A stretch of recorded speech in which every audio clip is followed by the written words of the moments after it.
श्री खाटू श्याम जी की कहानी, मुझे पूरा विश्वास है ये कहानी आप लोगों को बहुत पसंद आएगी।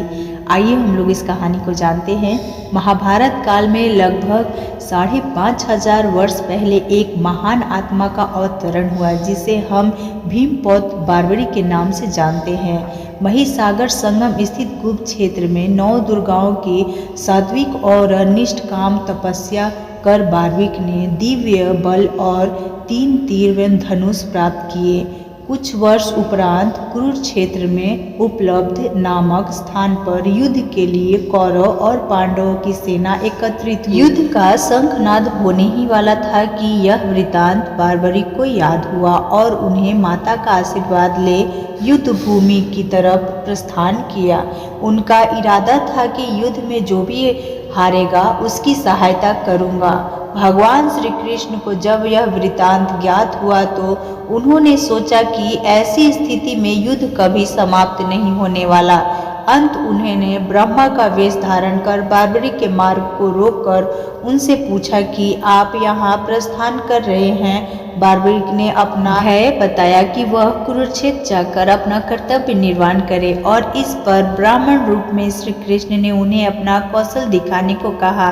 बारबरिक ने एक ही तीर में पेड़ के सभी पत्तों को गिरा दिया सिवाय एक पत्ते जो श्री कृष्ण के पैरों के नीचे दबे हुए थे। बारबरिक ने ब्राह्मण रूपी श्री कृष्ण से प्रार्थना की कि वह अपना पैर पत्ते के ऊपर से हटा ले वरना आपका पैर घायल हो सकता है। श्री कृष्ण ने अपना पैर हटा लिया और बारबरिक से एक वरदान मांगा। बारबरिक ने कहा, हे यजमान, आप जो चाहे मांग सकते हैं, मैं वचन का पूर्ण पालन करूंगा।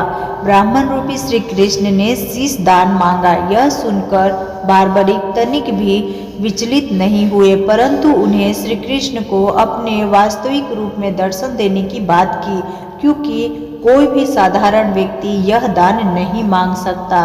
तब श्री कृष्ण ने अपने वास्तविक रूप में प्रकट हुए। उन्होंने महाबली त्यागी तपस्वी वीर बारबरिक का मस्तिष्क रणचंडिका को भेंट करने के लिए मांगी और साथ ही वरदान दिया कि कलयुग में तुम मेरे नाम से जाने जाओगे, मेरी शक्ति तुम में निहित होगी, देवगण तुम्हारे मस्तक की पूजा करेंगे। जब तक यह पृथ्वी नक्षत्र चंद्रमा तथा सूर्य रहेगी तब तक तुम लोगों के द्वारा मेरे श्री कृष्ण रूप में पूजनीय होगे। मस्तिष्क को अमृत से सींचा और अजय अमर कर दिया। मस्तिष्क ने संपूर्ण महाभारत का युद्ध देखा और युद्ध के निर्णायक भी रहे। युद्ध के बाद महाबली बारबरिक श्री कृष्ण से आशीर्वाद लेके अंतधर हो गए।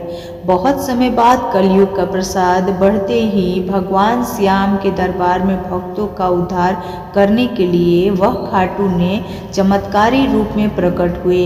एक गाय घर जाते समय रास्ते में एक स्थान पर खड़ी होकर चारों थनों से दूध की धारा बहाती थी। जब ग्वाले ने यह दृश्य देखा तो सारा वृतांत भक्त नरेश को बताया। राजा भगवान का स्मरण कर भाव विभोर हो गए। स्वप्न में भगवान श्री श्याम देव ने प्रकट होकर कहा, मैं श्याम हूँ। जिस स्थान पर गाय के थन से दूध निकल रहा है वहाँ मेरा शालिग्राम शिलारूप विग्रह है। खुदाई करके विधि विधान से प्रतिष्ठित करवा दो।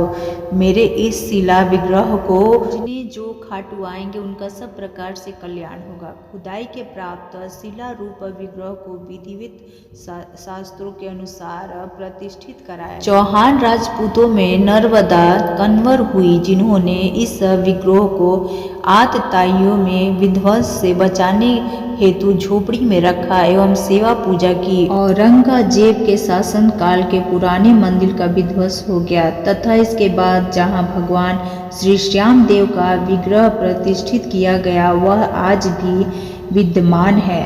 यहाँ देश के सभी कोने में श्याम प्रेमी पूजा अर्चना एवं दर्शनार्थी आते हैं। अब नर्मदा कन्वर के खानदान के ही चौहान राजपूत पुजारी हैं। जय श्री श्याम।